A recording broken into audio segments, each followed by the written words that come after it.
Hello everyone, आज date है 5 मार्च 2023 और द हिंदू न्यूज एनालिसिस में आपका स्वागत है। इस वीडियो में हम द हिंदू की इंपोर्टेंट न्यूज को एग्जाम के पॉइंट ऑफ व्यू से डिस्कस करेंगे। नीचे डिस्क्रिप्शन बॉक्स में Telegram channel Volcano IAS academy का लिंक दिया हुआ है। आप Telegram channel Volcano IAS academy के साथ में जुड़ सकते हैं। वहां पर हर exam means UPSC, state PCS and other exams के पॉइंट ऑफ व्यू से काफी इंपोर्टेंट इन्फॉर्मेशन आप सभी के साथ में शेयर की जाती है। तो चलो स्टार्ट करते हैं। वीडियो को स्टार्ट करेंगे एक ज्योग्राफिकल मैप क्वेश्चन के साथ में। और आज आपका क्वेश्चन ये है कि खेरसोन रीजन को आपको मैप में व्यू करना है, फिर इससे रिलेटेड हर इंपोर्टेंट फैक्ट्स को एंड इंफॉर्मेशन को कमेंट बॉक्स में टाइप करना है। कल हमने आपसे क्वेश्चन पूछा था साहिल रीजन को लेकर के। तो साहिल रीजन जो है वो अफ्रीका कॉन्टिनेंट के नॉर्दर्न पार्ट में अटलांटिक ओशन से रेड सी के बीच में स्ट्रेच्ड है। ये जो साहिल रीजन है यहाँ पर सेमी एरिड क्लाइमेटिक कंडीशन देखने को मिलती है। साहिल रीजन के नॉर्दर्न पार्ट में सहारा डेजर्ट लोकेटेड है और सर्दर्न पार्ट पर जो है वो सुडानियन सवाना रीजन जो है वो एग्जिस्ट करता है। अब हम देख लेते हैं कि कौन कौन से कंट्रीज में जो ये साहिल रीजन है वो एक्सटेंडेड है। तो यहाँ पर अगर हम वेस्टर्न पार्ट से स्टार्ट करें तो Senegal country, Mauritania, Mali, Burkina Faso, niger, Nigeria, Chad, Sudan and Eritrea का जो नॉर्दर्न पार्ट है वहां पर जो है ये देखने को मिलता है साहिल रीजन। अब ये न्यूज में क्यों बना हुआ था इसके बारे में अगर हम डिस्कस करें तो देखो, फ्रांस के जो प्रेसिडेंट हैं इमैनुअल मैक्रोन, उन्होंने ये डिसाइड किया कि लगभग 10 साल से इस साहिल रीजन में उन्होंने एक ऑपरेशन लॉन्च कर रखा था यहाँ पर जो भी टेररिस्ट एक्टिविटीज है उनको काउंटर करने के लिए। तो उन्होंने डिक्लेयर किया फ्रांस के प्रेसिडेंट ने कि ये जो ऑपरेशन हमने लॉन्च कर रखा है इसको हम एंड करते हैं। अब ये कौन सा ऑपरेशन था इसके बारे में हम कुछ बेसिक बातें डिस्कस कर लेते हैं। तो देखो, बात है 2013 की। फ्रांस जो है उन्होंने अपने मिलिट्री ऑपरेशन स्टार्ट किए इस रीजन में। माली जो कंट्री है इसका जो नॉर्दर्न पार्ट है वो उसको कंट्रोल कर लिया था इस्लामिक एक्सट्रीमिस्ट ने। और ये जो इस्लामिक एक्सट्रीमिस्ट जो है ये एक तरीके से अलकायदा जो ग्रुप है उससे उनका अलायंस देखने को मिलता था। तो यहाँ पर फ्रांस ने जो है वो ऑपरेशन सर्वल जो है वो यहाँ पर लॉन्च किया माली कंट्री के नॉर्दर्न पार्ट को कंट्रोल करने के लिए। लेकिन 2013 में ये ऑपरेशन लॉन्च किया, ऑपरेशन सर्वल, और फिर 2014 में 2014 में जो है इसी ऑपरेशन को एक्सटेंडेड फॉर्म में जो है ऑपरेशन बरखाने के नाम से लॉन्च कर दिया। और फिर ये डिसाइड किया गया कि ना सिर्फ माली का जो नॉर्दर्न पार्ट है उसको यहाँ पर टेररिस्ट एक्टिविटीज से मुक्त करवाया जाएगा, बल्कि साहिल रीजन में जो भी यहाँ पर अदर कंट्रीज में टेररिस्ट एक्टिविटीज देखने को मिलती है उन सभी को हम कंट्रोल करने में कोशिश करेंगे। और यहाँ पर कंट्रीज की जो भी यहाँ पर आर्म्ड ग्रुप्स हैं उसको हम सपोर्ट करेंगे। ओके, तो लगभग 10 ईयर तक ये जो प्रोग्राम जो है, ये जो एक्टिविटी जो है वो यहाँ पर देखने को मिली ऑपरेशन बरखाने के नाम से। ये आपको ध्यान में रखना है। ओके, और इसी को विड्रॉ करने की बात की है फ्रांस के प्रेसिडेंट ने। तो ये हमने इम्पोर्टेंट जो भी बेसिक पॉइंट है साहिल रीजन को लेकर के और इस ऑपरेशन को लेकर के वो हमने डिस्कस कर लिए हैं। तो देखो, दोनों तरीके से इम्पोर्टेंट हो जाता है, साहिल रीजन की लोकेशन भी और ऑपरेशन बरखाने जो है वो किससे रिलेटेड था ये भी। दोनों जो पॉइंट है वो आपको ध्यान में रखने हैं। द हिंदू को अगर हम डिस्कस करें तो फर्स्ट इंपोर्टेंट न्यूज़ है द हिंदू के फ्रंट पेज पर। और यहाँ पर देखो, ICMR जो है उन्होंने ये बोला है कि अभी प्रेजेंट टाइम में फ्लू के साथ ही साथ में फीवर के, डायरिया, वॉमिटिंग ऐसे कुछ केसेस देखने को मिल रहे हैं। तो यहाँ पर ICMR ने ये बात क्लियर की है कि H3N2 वायरस जो है, इन्फ्लुएंजा A H3N2 वायरस जो है उससे लोग इफेक्ट हो रहे हैं और उसकी वजह से प्रॉब्लम देखने को मिल रही है। तो ICMR ने बोला है कि आप बाहर जो क्राउडिंग जो है वहाँ पर जाते हो तो मास्क को रेगुलर कीजिए, लोगों से टच मत होइए। मतलब एक तरीके से वही आपको सेपरेट रखना है, नहीं तो ये चीज़ें जो हैं वो स्प्रेड हो रही हैं। ओके, तो कुछ टाइम पहले अगर हम डिस्कस करें तो लगभग प्रेजेंट टाइम में आप अपने आसपास वाले रीजन में भी देखोगे तो इस तरीके के जो केसेस हैं वो काफ़ी ज़्यादा देखने को मिलते हैं। तो ICMR ये जो वर्ड है ना, इसके बारे में हम कुछ बेसिक बातें डिस्कस कर लेते हैं कि ICMR कब एस्टेब्लिश हुआ था इन सबको लेकर के। देखो, ICMR जो है उसके बारे में अगर हम देखें तो 1911 में आईसीएमआर को एस्टेब्लिश किया गया था आईआरएफए के नाम से। आईआरएफए का फुल नेम है इंडियन रिसर्च फंड एसोसिएशन। तो इस नाम से इसको एस्टेब्लिश किया गया था। फिर 1949 में जो है आईआरएफए का नाम चेंज करके आईसीएमआर कर दिया गया। ICMR Indian council of medical research. Okay, हमारे इंडिया में बायोमेडिकल रिसर्च के प्रमोशन को लेकर के, उसके कोऑर्डिनेशन को लेकर के और उसके फॉर्मुलेशन को लेकर के ये जो ऑर्गेनाइजेशन है आईसीएमआर, ये अपेक्स बॉडी के रूप में काम करती है। और ministry of health and family welfare जो है उसके अंडर काम करती है आईसीएमआर। तो ये बेसिक बातें हैं कि ये ऑर्गेनाइजेशन कब एस्टेब्लिश हुआ था। तो इंडिपेंडेंस से पहले ही जो है ये इंडिया में एस्टेब्लिश हो गया था आईसीएमआर। ये बेसिक बातें आपको ध्यान में रखनी है। नेक्स्ट इंपॉर्टेंट न्यूज़ है यहीं पर फ्रंट पेज पर ही, और यहाँ पर देखो चाइना को लेकर के बताया गया है कि चाइना जो है वो काफ़ी लंबे टाइम से डीप सी, मतलब हमारा जो सी बेड एरिया है उसको एक्सप्लोर करने की कोशिश कर रहा है। तो यहाँ पर 2020 का एग्जाम्पल दिया गया है कि वहाँ पर उनकी जो कुछ समर्सिबल, कुछ प्रोसीजर या जो भी उन्होंने इस तरीके की टेक्नोलॉजी एस्टेब्लिश की थी उसके थ्रू जो है वो 10,000 मीटर डेप्थ तक जो है वो एक्सप्लोर कर पाए थे सी बेड को। और उसके बाद में वहाँ के जो प्रेसिडेंट है उन्होंने बोला था उनके इंस्टीट्यूट का नेम है institute of deep sea science and engineering. इनको उन्होंने एक तरीके से ऑर्डर पास किए कि इस तरीके की टेक्नोलॉजी और बनाओ कि और ज़्यादा हम सी डेप्थ तक जो है वो एक्सप्लोर कर पाएँ, क्योंकि चाइना का ये मानना है कि बहुत सारे रिसोर्सेज जो हैं वो अभी उनको हम एक्सप्लोर नहीं कर पाए हैं और वो सी बेड रीजन में जो है वो देखने को मिलते हैं। तो टेक्नोलॉजी का हम ज़्यादा से ज़्यादा यूज़ करें और ये सारा जो प्रोसीजर है उसको हम क्या कर पाएँ, एक्सप्लोर कर पाएँ। ओके, तो यहाँ पर 2020 में जब उन्होंने कुछ समर्सिबल टेक्नोलॉजी, जिनका नाम यहाँ पर फेंडुजे, स्ट्राइवर, ये उनके कुछ समर्सिबल थी जिसका उन्होंने यूज़ किया था और इसको भी अब हाई लेवल तक ले जाने की कोशिश कर रहे हैं। इस तरीके की टेक्नोलॉजी अगर हम देखें तो सिर्फ कुछ कंट्रीज़ के बाद में यूएस, फ्रांस, रशिया, इनके पास में ही इस तरीके की कैपेबिलिटी जो है वो देखने को मिलती है। नेक्स्ट इंपोर्टेंट आर्टिकल है, तो यहाँ पर साउथ पेज पर हम डिस्कस करेंगे। तो देखो यहाँ पर आप सभी को पता है कि मैनुअल स्क्वेंजिंग जो है उसको इंडिया में बैन कर दिया गया था। एक तरीके से इनह्यूमेन कंडीशन जो है इसको बताई गई थी और 2013 में मैनुअल स्क्वेंजिंग लॉज जो है वो रिलीज हुए और इसके बाद में भी तमिलनाडु जो स्टेट है वहाँ पर अभी भी जो पर्सन है, जो भी एक तरीके से सैनिटेशन वर्कर्स जो हैं उनको आज भी हाथ से जो है वो ह्यूमन एक्सट्रेक्टा जो है उसको क्लीन करना पड़ता है। तो ये कंडीशन जो है उसके बारे में बताया गया है कि 2022 का एक ऐसा इसी तरीके का एक वीडियो जो है वो भी प्रेजेंट टाइम में एक तरीके से रिलीज हो गया, जिसमें हाथ से जो पर्सन है वो टेक्नोलॉजी का, मतलब टेक्नोलॉजिकल जो प्रोसीजर के बारे में बोला गया था कि टेक्नोलॉजी का यूज़ करके इस तरीके का जो भी क्लीनिंग है वो प्रोसीजर होना चाहिए।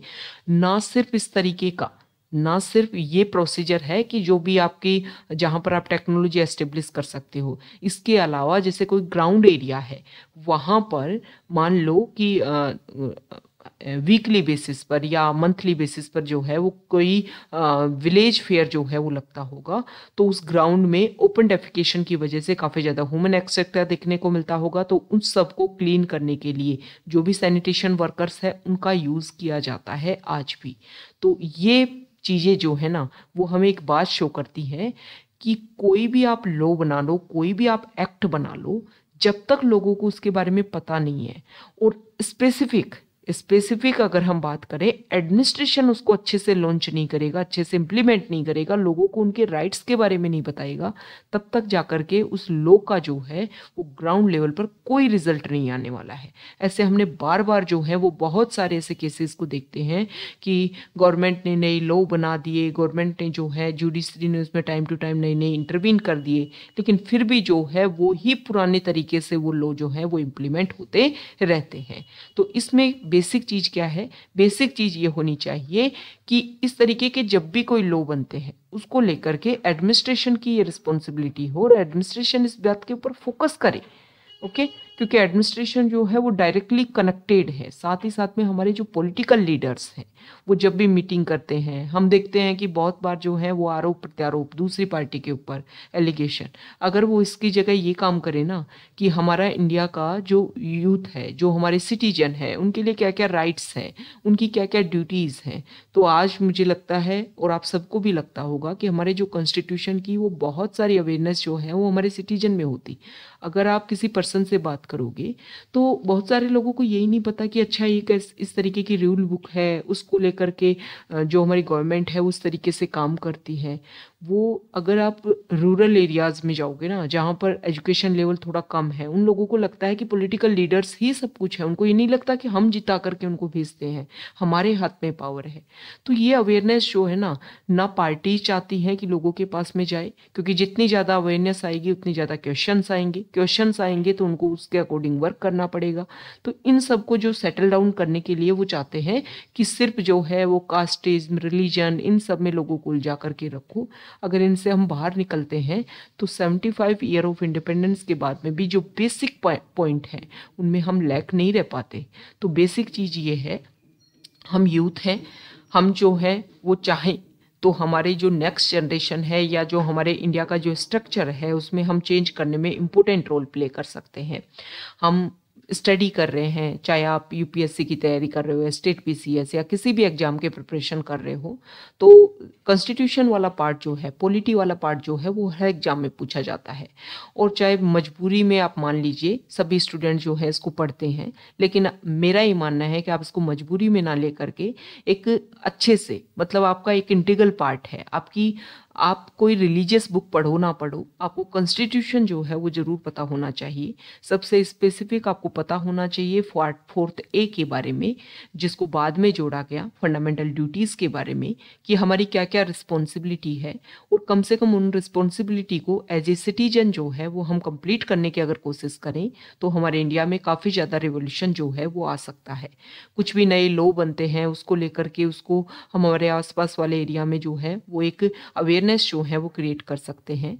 और अगर हम एग्ज़ाम क्लियर करते हैं और जब भी आप स्टडी करते हो और जो हम टारगेट लेते हैं उसको हम अचीव करते हैं, तो आप एक प्रॉमिस करो कि आप एक बेहतरीन एडमिनिस्ट्रेटर बनोगे। हमारे जो जहाँ पर भी हम पोस्टेड हैं वहाँ पर जो है उस एरिया में अच्छे से रिवोल्यूशन लाने की कोशिश करेंगे। जो भी बेसिक एक्ट हैं, जो भी बेसिक एक्टिविटीज़ हैं, अगर वो पुराने तरीके से ही चल रही हैं और न्यू लॉ, न्यू एक्ट का उसके ऊपर इम्प्लीमेंटेशन नहीं हो रहा है, तो उन सबको हम चेंज करने की कोशिश करेंगे। अगर सब अपने लेवल पर इस तरीके का इनिशिएट करना स्टार्ट करें तो हम हमारे इंडिया को काफ़ी अच्छे लेवल पर जो है वो चेंज कर सकते हैं। ओके, क्योंकि किसी भी कंट्री का डेवलपमेंट जो है उसमें सिटीजन का पार्ट जो है वो अच्छे से होना ज़रूरी है। गवर्नमेंट जो है वो लॉ बना देगी, लेकिन उसका इम्प्लीमेंटेशन जब तक नहीं हो पाएगा, जब तक जो है एडमिनिस्ट्रेशन जो है इम्प्लीमेंट ढंग से ना करे, साथ ही साथ में लोगों में एक अवेयरनेस जो है वो भी उसको लेकर के होना चाहिए। ओके, तो हमें एक बेहतरीन सिटीजन बनना है। हम कुछ बन पाएँ या ना बन पाएँ, लेकिन एक बेहतरीन सिटीजन जो है वो हम ज़रूर बने, और एक सोसाइटी में जो है वो कुछ अच्छा करने की हम ज़रूर अपने लेवल पर जो है वो कोशिश ज़रूर करें।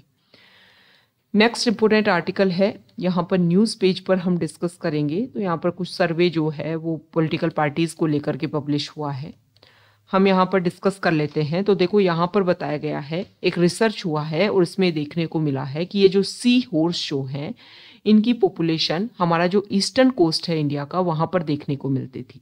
लेकिन अगर हम बात करें तमिलनाडु वाला जो रीजन है जहाँ पर कोरोमंडल कोस्ट है, यहाँ पर देखिए ये है कोरोमंडल कोस्ट, तमिलनाडु और आंध्र प्रदेश वाला जो रीजन है वहाँ पर देखने को मिलती है डीप ट्रोलिंग।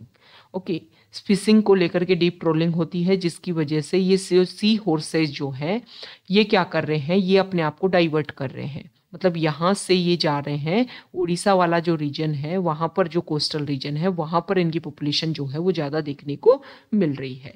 तो यहाँ पर बताया गया है कि देखो ओवर फिशिंग, डीप ट्रोलिंग जो है, इस प्रोसीजर को रेगुलेट करने की ज़रूरत है, क्योंकि अगर ऐसा होता रहा तो जो भी हमारी स्पीसीज हैं वो टाइम के साथ में डिक्रीज होती जाएंगी और उसके साथ में जो इशू है वो एक्सटिंक्ट मोड पर जो है ये सारी स्पीसीज जो हैं वो चली जाएंगी। तो हमें इनकी पॉपुलेशन को अगर बनाए रखना है तो जो भी बेसिक इशू है जो है उनको जो है वो हमें रेगुलेट करना होगा। देखो सी हॉर्सेज की जो है वो 46 स्पीसीज जो है वो टोटल देखने को मिलती है, जिसमें से मैक्सिमम अगर हम बात करें जो भी इंडो पैसिफिक रीजन जो है वहाँ पर इसकी पॉपुलेशन काफ़ी ज़्यादा देखने को मिलती है। हमारे इंडिया का जो भी कोस्टल एरिया है वहाँ पर पाई जाती है, लेकिन मैक्सिमम जो है वो कोरोमंडल कोस्ट वाले रीजन में, और वहाँ पर जो है वो डीप ट्रोलिंग की वजह से जो है ये अपने आप को डाइवर्ट कर रहे हैं।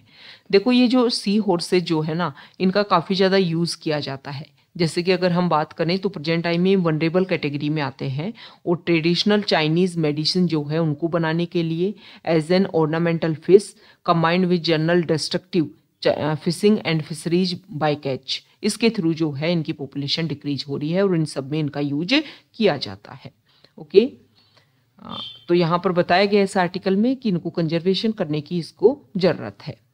देखो कुछ टाइम पहले आसाम जो है इस चीज़ को लेकर के उन्होंने फोकस किया, हमारी इंडियन गवर्नमेंट ने भी फोकस किया कि अहोम डायनेस्टी के जो बरियल साइट्स हैं जिनको मोइडाम के नाम से जानते हैं, मैडाम के नाम से जानते हैं, इनको जो है वो यूनेस्को वर्ल्ड हेरिटेज साइट का डेजिग्नेशन जो है वो दिया जाना चाहिए।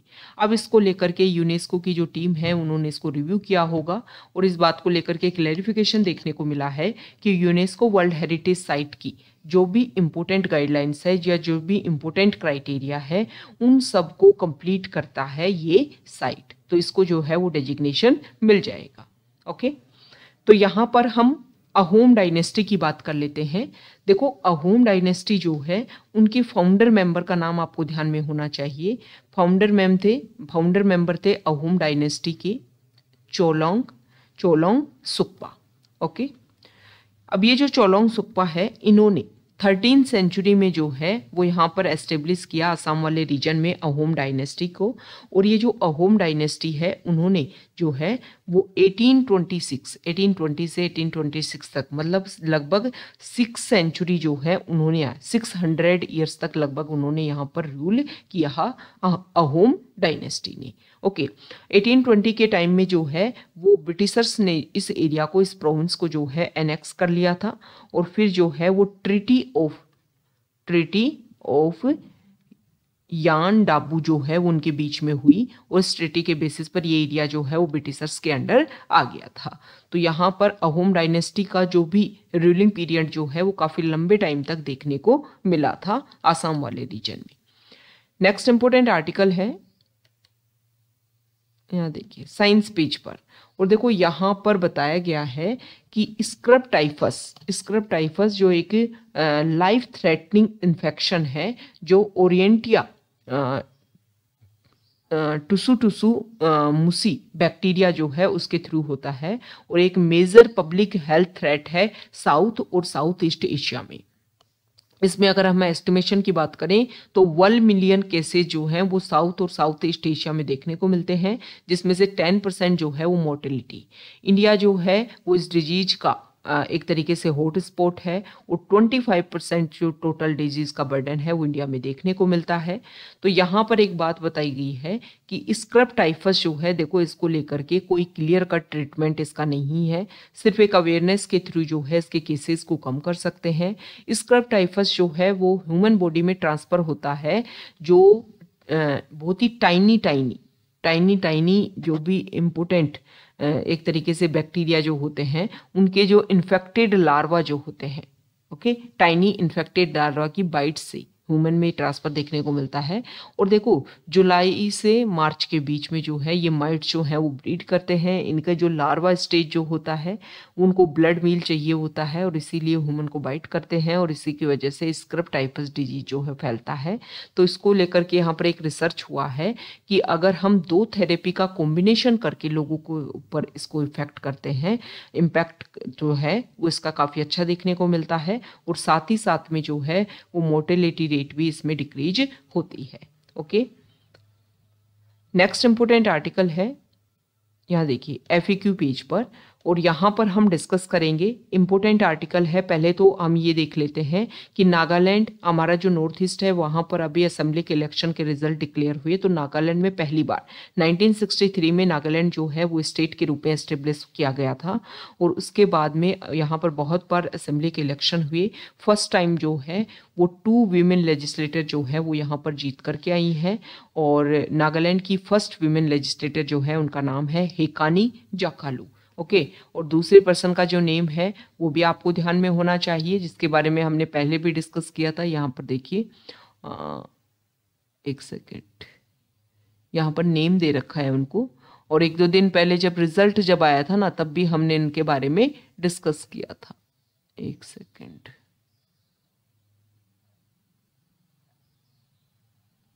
हाँ, मिस्टर क्रूज जो है, सॉरी मिस क्रूज जो है वो यहाँ पर सेकंड पर्सन के रूप में, यहाँ जो है सेकंड विमेन के रूप में जो है वो यहाँ पर जीत के आई है। तो 1-2 दिन, शायद जिस दिन रिजल्ट आया था उसके दूसरे दिन का जो द हिंदू है उसमें भी इनके नेम जो है वो स्पेसिफिक दे रखे हैं। स्पेसिफिक आर्टिकल था, क्योंकि कुछ टाइम पहले ही जब इलेक्शन चल रहे थे तब भी इसको लेकर के कुछ सर्वे आया था कि नागालैंड में वैसे वीमेन की कंडीशन अच्छी है, लेकिन लॉ मेकिंग जो प्रोसीजर है उसमें वीमेन का इंक्लूजन काफ़ी कम, क्या है, बिल्कुल जीरो के बराबर, बिल्कुल जीरो था। तो पहली बार जो है वो वहाँ पर जीत के देखने को, विमेन की जीत जो है वो देखने को मिली है। नेक्स्ट यहाँ पर जो आर्टिकल है, देखो क्या हो रहा है कि एनवायरमेंट मिनिस्ट्री ने लास्ट ईयर क्या किया कि जो भी 2006 के जो फॉरेस्ट राइट एक्ट थे, हालांकि उसमें टाइम टू टाइम जो है वो चेंज किया गया, कुछ नई नई चीज़ें जो है वो इंक्लूड की गई, जैसे 2014 में, 2017 में और अभी 2022 में मिनिस्ट्री ऑफ एनवायरनमेंट, फॉरेस्ट और क्लाइमेट चेंज जो है उन्होंने नए नोटिफिकेशन रिलीज किए हैं। इस नए नोटिफिकेशन में क्या रखा गया है कि पहले जो पावर दी गई थी फॉरेस्ट ड्वेलर कम्युनिटी को कि अगर फॉरेस्ट में कुछ भी चेंज करने हैं तो उनके साथ में डिस्कशन होना जरूरी है, उनका क्लियरेंस मिलना जरूरी है। लेकिन अभी क्या चेंज कर दिया गया 2022 के रेगुलेशन में कि कोई भी फॉरेस्ट एरिया को अगर चेंज करके, जैसे माइनिंग एरिया में किसी अदर पॉइंट के लिए उसको सेटल करना है, तो स्टेज 1 और ये भी देखा जा रहा है कि स्टेज 2 का क्लियरेंस मिलने के बाद में जो है वो डिस्कस किया जाना चाहिए किसके साथ में, जो भी फॉरेस्ट ड्वेलर्स जो हैं उनके साथ में। तो जब आपने पहले स्टेज का क्लियरेंस दे दिया, सेकंड स्टेज का क्लियरेंस दे दिया, तो मतलब वहाँ पर फॉरेस्ट को तो हटा दिया गया, वहाँ पर कुछ बेसिक प्रोजेक्ट का जो एस्टेब्लिशमेंट है वो तो कर दिया गया, और उसके बाद में बोल रहे हो कि आप फॉरेस्ट ड्वेलर से पूछ लो। तो उसका जो भी कंपनी जो है वो अपना एस्टेब्लिशमेंट जो करेगी, तो उस प्रोजेक्ट को फिर वहाँ से रिमूव करने के लिए वो क्या करेगी, स्टेट गवर्नमेंट, सेंट्रल गवर्नमेंट से कंपनसेशन मांगेगी, और इस तरीके से जो प्रोजेक्ट है वो कभी भी हटने को नहीं देखने को मिलेंगे। ओके, तो यहाँ पर NCST जो है, national commission for schedule tribe जो है, उन्होंने जुडिशरी को यहाँ पर इंटरवीन करने की बात बोली है कि जो फॉरेस्ट ड्वेलर्स कम्युनिटी की जो राइट्स हैं वो एक तरीके से यहाँ पर इन्फ्लुएंस होंगे, खत्म हो रहे हैं, और उनको रेगुलेट करने की जरूरी है। यहाँ पर कुछ बातें भी बताई गई हैं कि देखो हर साल जो है 2009 से 2018 के बीच में अगर हम देखें तो लगभग 128 एप्लीकेशन जो है वो माइनिंग के लिए फॉरेस्ट एरिया को डाइवर्जन करने के लिए मिले, जिसमें से मैक्सिमम जो एप्लीकेंट जो है उनको अप्रूवल दे दिया गया। कुछ जो प्रोजेक्ट है वो टाइम के साथ में बंद हो गए, लेकिन उसका जो रीजन जो था बंद होने का वो दूसरा कोई रीजन था। ओके, तो यहाँ पर बताया गया है कि अगर इसी तरीके से हम फॉरेस्ट एरिया को हटाते रहे तो जो कम्युनिटी वहाँ पर रहती है उनके राइट्स खत्म होंगे, और फॉरेस्ट एरिया कितना ज़्यादा जरूरी है ये सभी को पता है। प्रेजेंट टाइम में क्लाइमेटिक जो इशू देखने को मिल रहा है, उन सभी को अगर आपको प्रोटेक्ट करना है, उन सारे इश्यूज को अगर टैकल करना है, तो आपके पास में क्या होना चाहिए, जो भी फॉरेस्ट एरिया है उसको आपको सेव करना है। तो यहाँ पर NCST जो है कमीशन वो फोकस कर रहा है कि जुडिशरी इसमें इंटरवीन करे, और जो भी ये एनवायरनमेंट मिनिस्ट्री जो है वो चेंज करने की जो कोशिश कर रही है, इन सभी को टैकल करने की कोशिश करे। ओके, तो ये आज का हमारा द हिंदू न्यूज़पेपर का डिस्कशन था। अगर आप यहाँ तक आए हैं, वीडियो आपको अच्छा लगा है, तो प्लीज़ वीडियो को लाइक कीजिए, शेयर कीजिए और चैनल को सब्सक्राइब कीजिए। Okay, thank you.